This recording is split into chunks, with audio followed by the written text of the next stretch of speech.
നമസ്കാരം. സ്പേസ് എക്സിന്റെ സ്റ്റാർഷിപ്പ് പ്രോഗ്രാമിന് വീണ്ടും തിരിച്ചടി. ചൊവ്വാഴ്ച നടന്ന പരീക്ഷണ വിക്ഷേപണം പരാജയപ്പെടുകയും ബഹിരാകാശ പേടകം നിയന്ത്രണം വിട്ട് ചിന്നിച്ചിതറുകയും ചെയ്തു.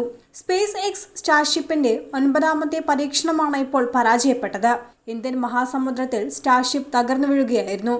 സ്റ്റാർഷിപ്പിന്റെ പേലോഡ് വാതിൽ തുറക്കാത്തതിനാൽ ഡമ്മി ഉപഗ്രഹങ്ങൾ വിക്ഷേപിക്കാനായില്ല. ചന്ദ്രനിലേക്കും ചൊവ്വയിലേക്കുമുള്ള ബഹിരാകാശ ദൗത്യങ്ങൾക്കായി രൂപകൽപ്പന ചെയ്ത വാഹനം മോക്ക് സാറ്റലൈറ്റുകൾ പുറത്തിറക്കുന്നതും ഭൂമിയിലേക്ക് തിരികെ പ്രവേശിക്കുമ്പോൾ അതിന്റെ താപകവചം പരിശോധിക്കുന്നതും ഉൾപ്പെടെയുള്ള പ്രധാന നാഴികക്കല്ലുകൾ ഈ പരീക്ഷണത്തിൽ പൂർത്തിയാക്കാനാണ് ലക്ഷ്യമിട്ടിരുന്നത്. എന്നാൽ എല്ലാം വിഫലമാവുകയായിരുന്നു. തെക്കൻ ടാക്സസിലെ സ്റ്റാർബേസിൽ നിന്നായിരുന്നു 9ാമത്തെ വിക്ഷേപണം. എന്നാൽ തൊട്ടു പിന്നാലെ പ്രശ്നങ്ങൾ നേരിട്ട് തുടങ്ങി. ഡോർ തകരാറിലായതിനാൽ മോക്ക് സാറ്റലൈറ്റ് വിക്ഷേപിക്കാൻ കഴിഞ്ഞില്ല. പേലോഡ് ഡോർ പൂർണ്ണമായി തുറക്കാൻ സാധിക്കാതെ വന്നതായിരുന്നു ആദ്യത്തെ പ്രശ്നം. ഇതോടെ 8 മോക്ക് സ്റ്റാർലിങ്ക് ഉപഗ്രഹങ്ങൾ പുറത്തിറക്കാനായില്ല.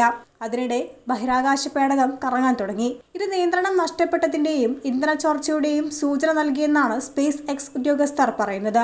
തത്സമയ സംപ്രേഷണത്തിനിടെ സ്പേസ് എക്സ് കമാൻഡറേറ്റർ തന്നെ ഇതു സംബന്ധിച്ച സൂചനകൾ നൽകിയിരുന്നു. ചിന്നിച്ചിതറുന്നതിനു മുൻപ് നിയന്ത്രണവും ആശയവിനിമയവും നഷ്ടപ്പെട്ടു.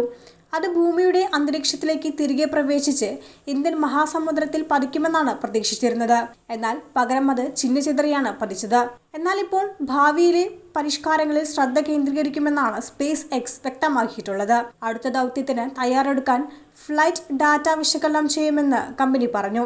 നിയന്ത്രണം നഷ്ടപ്പെട്ട് മിനിറ്റുകൾക്ക് ഉള്ളിലാണ് സ്റ്റാർഷിപ്പ് ഇന്ത്യൻ മഹാസമുദ്രത്തിലേക്ക് പതിച്ചത്. പുലർച്ചെ ഇന്ത്യൻ സമയം 5 മണിക്കായിരുന്നു സൗത്ത് ടെക്സസിലെ ബോക്ക ചിക്കയിലുള്ള സ്റ്റാർബേസിൽ നിന്ന് സ്റ്റാർഷിപ്പ് വിക്ഷേപിച്ചത്. ജനുവരിയിൽ നടന്ന 7ാം സ്റ്റാർഷിപ്പ് വിക്ഷേപണ പരീക്ഷണവും മാർച്ച് 6-ന് നടന്ന 8ാം പരീക്ഷണവും സ്പേസ് എക്സിന് വിജയിപ്പിക്കാനായിരുന്നില്ല. സ്റ്റാർഷിപ്പിന്റെ അവശിഷ്ടങ്ങൾ ബഹമാസ്, ടക്സ്, കൈക്കോസ് ദ്വീപുകൾക്ക് മുകളിൽ എത്തിയത് ഭീതി പരത്തിയിരുന്നു. ഇത്തവണ ആശങ്ക ഒഴിവാക്കാൻ വ്യോമഗതാഗതം കുറവുള്ള സമയത്താണ് പരീക്ഷണം നടത്തിയത്. സ്റ്റാർഷിപ്പ് ഫ്ലൈറ്റ് 8-ന് 885 നോട്ടിക്കൽ മൈലായിരുന്നു എയർക്രാഫ്റ്റ് ഹസാർഡ് സോൺ. ഇത്തവണ പരീക്ഷണ വിക്ഷേപണത്തിന് 1600 നോട്ടിക്കൽ മൈലാക്കി വർദ്ധിപ്പിക്കുകയും ചെയ്തിരുന്നു. എന്നാൽ ഇത് തിരിച്ചടിയല്ലെന്ന് സ്പേസ് എക്സ് പ്രതികരിച്ചു. ലക്ഷ്യത്തിലെത്തും മുൻപ് സ്റ്റാർഷിപ്പ് തകർന്നെന്ന് സ്പേസ് എക്സ് പ്രതികരിച്ചു. ഇന്ത്യൻ മഹാസമുദ്രത്തിൽ എവിടെയാണ് തകർന്നു വീണതെന്ന് നിശ്ചയമല്ലെന്ന് സ്പേസ് എക്സ് വിശദമാക്കി. ലാൻഡിങ്ങിന് മുൻപ് നിയന്ത്രണം നഷ്ടപ്പെട്ടു.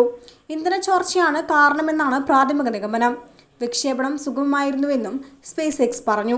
123 മീറ്റർ ഉയരമുള്ള ഈ കൂറ്റൻ റോക്കറ്റ് ചന്ദ്രനിലേക്കും ചൊവ്വയിലേക്കുമുള്ള ഗ്രഹാന്തര യാത്രകൾ ലക്ഷ്യമിട്ടാണ് സ്പേസ് എക്സ് തയ്യാറാക്കിയിരുന്നത്.